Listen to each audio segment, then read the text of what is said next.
Hello again. I'm always delighted to be proved wrong about some favourite idea or belief because it makes the world so much more interesting and less dull and predictable. Such instances are most refreshing once one reaches a certain age. They tend to jog you out of a groove. I thought this morning that just such a thing had cropped up in the news. One of those cases which serves to make me look a bit of a fool. I was getting ready to produce a humorous and self-depreciating video about the matter. I'd spotted a headline to the effect that two young Canadians had been charged with attempted murder by stabbing in central London. They were also charged with supplying drugs. Now, when you hear about young Canadians, what sort of image springs to mind?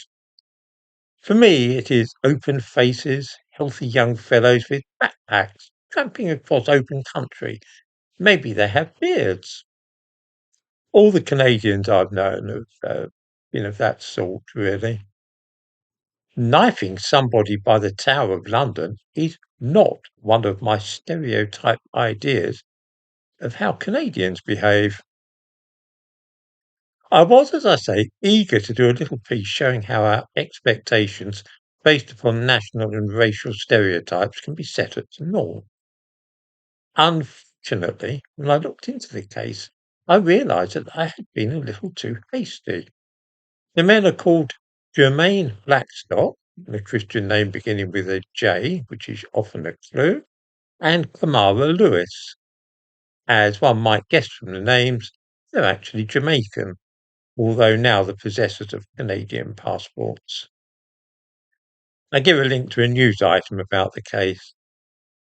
Now, two Jamaicans charged with trying to kill somebody by stabbing them up as part of a drug deal most definitely does not overturn my stereotype expectations. And so this video is really just another depressing instance of stereotypes playing out in real life, about which I'm sorry. By the way, I thought I would remind viewers about my new channel, which is growing fast and to which I give a link in the description to this video. It's about hiking and climbing mountains, combined with one or two reflections on the nature of old age. The whole thing is healthy, innocuous, and it's becoming quite a hobby of mine. I've had to block a couple of people from commenting there. These are two sleazy and unwholesome characters who have an unfortunate interest in the rape and murder of children.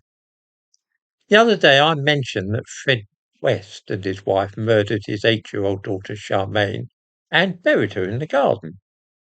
One of these fellows then made an animated film with the aid of AI, showing me standing next to a shallow grave containing a dead child. This was meant to be amusing. It must rank as the tackiest and most tasteless joke I have ever seen in my life. The other of the pair then posted on his own channel, referring to my home as Castle Fritzl. This was a reference, of course, to Josef Fritzl, the Austrian, who raped his daughter and held her prisoner in the cellar for years. The man who made the video about Fred West's murder of his daughter then made a joke about doors in the basement.